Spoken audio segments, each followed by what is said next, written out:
good. Looks good. Thanks for coming. Of course. Took an extra year to That's not your fault. Yeah. You mean COVID wasn't, I didn't come about. All You this can time. sleep, you can sleep at night now, Andy. Yeah. Woo!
We want to make sure that it's absolutely standardized. Okay, I'm going to split you very, very easily like this. Everybody here, here. This group here is going to go and chase, I'll quickly do that and meet me over here.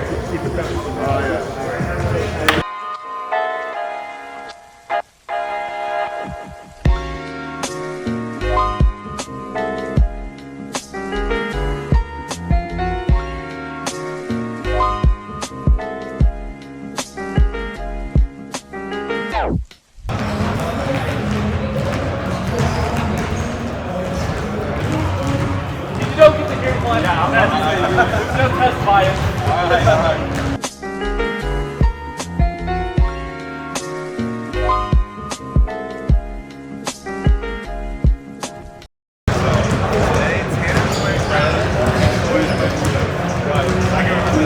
5.5 on the left, he was 5 on the left. I was 5 on both. 5.5.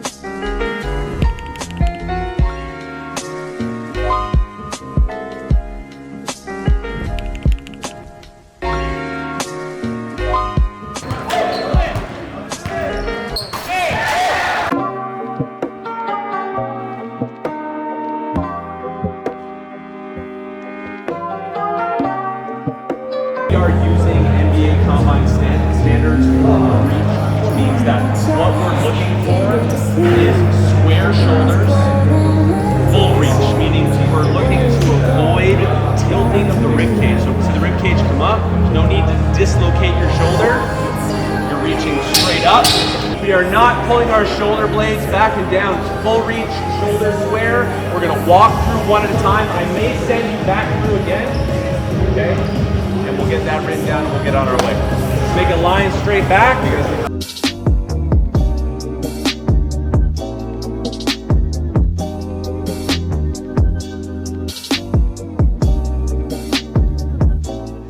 7'5.5 inches. Good? Good, thank you. For a second. Reach. Up. Good. Goes down.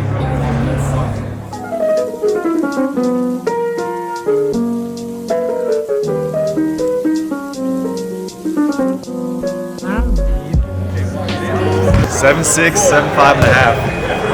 So the reason we measure the standing reach is to be able to see how high you actually jump.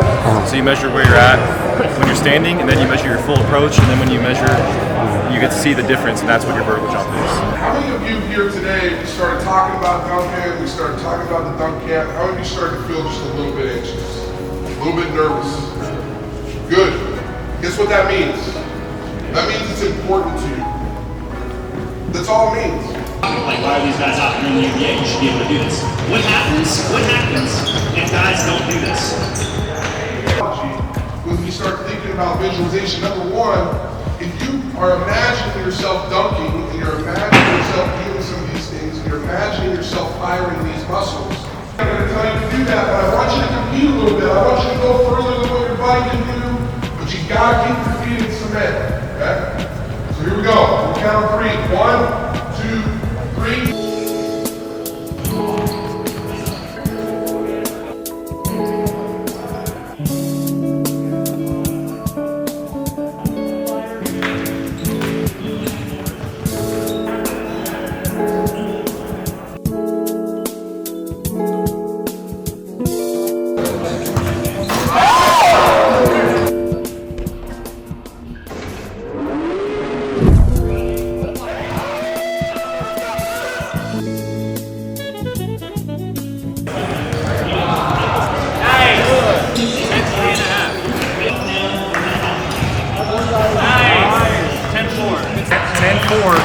On the standing jump, so I can hit 10-4 just from a standstill.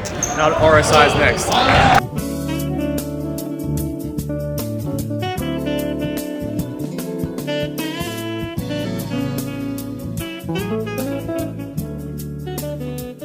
.255 on the RSI. I don't really know what that means. Just checking your reactivity off the ground.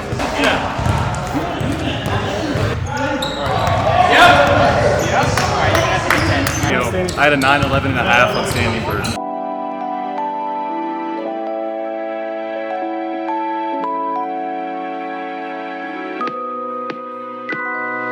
.244 for me on the RSI.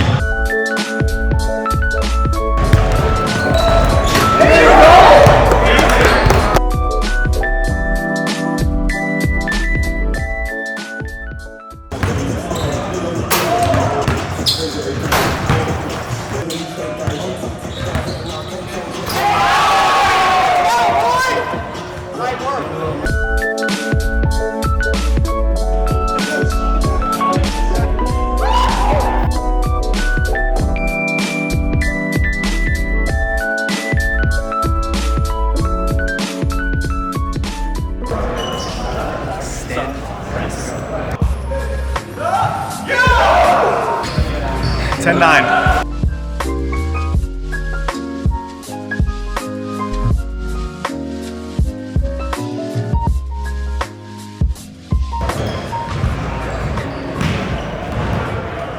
right.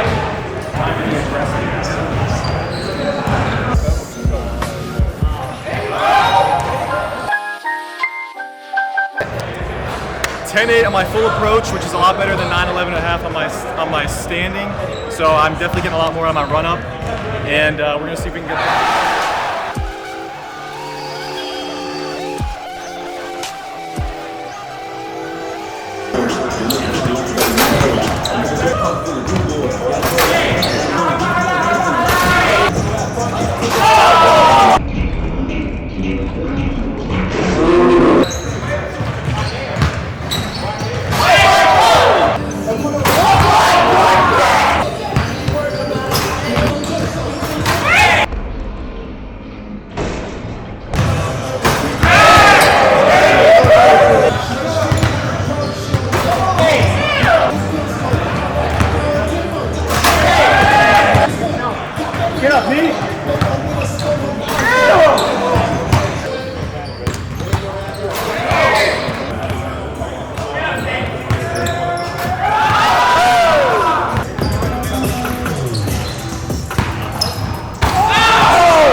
Hope you guys liked that little recap of day 1 of the dunk camp. Just wanted to give you an idea of what we learned and share our results on the final day of dunk camp. So I'm Troy, this is Tanner.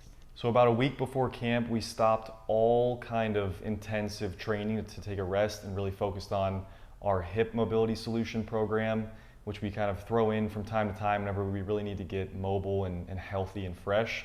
And I really do attribute that to being the reason why we both hit PRs in our running vertical, because the hip mobility is kind of the foundation. If you can't move well, any amount of strength or speed training or jump training can actually hurt you if you're not moving solidly and well and you don't feel pain. So plus taking a break from a hard training season, let's say, if you're going to be lifting heavy for a couple months at a time, you accumulate fatigue, and when you stop training so intensely, you can actually experience a little bit of a peaking effect for sure. So we're going to link that hip mobility solution in the description here if you want to check that out. We're going to continue to do that regardless of whatever training we're doing, because there's a direct correlation to doing that routine, which is like not just flexibility, but also stretching, dynamic warm-up. It includes the entire mobility protocol for your hips and core, kind of a makeover, if you will. So I'll have that in the link below.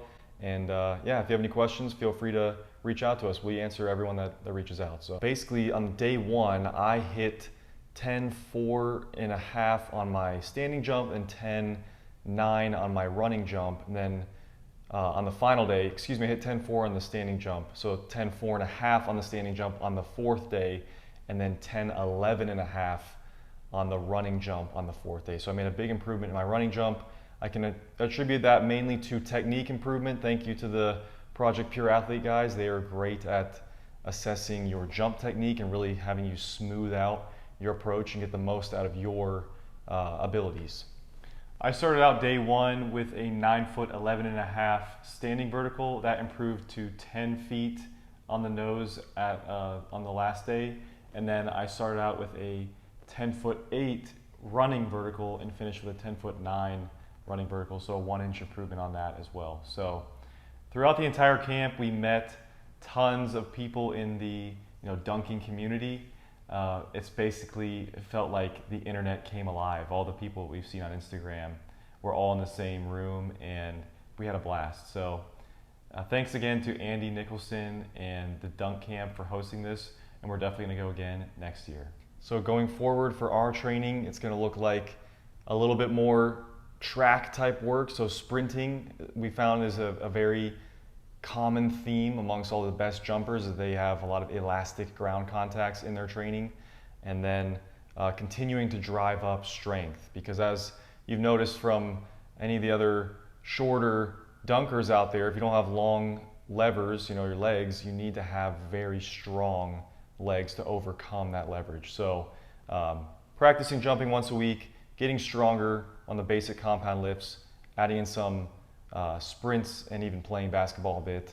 And that's gonna hopefully drive our verticals into the low 40s, our end goal. So we're about mid to high 30s right now. So that's pretty good for us.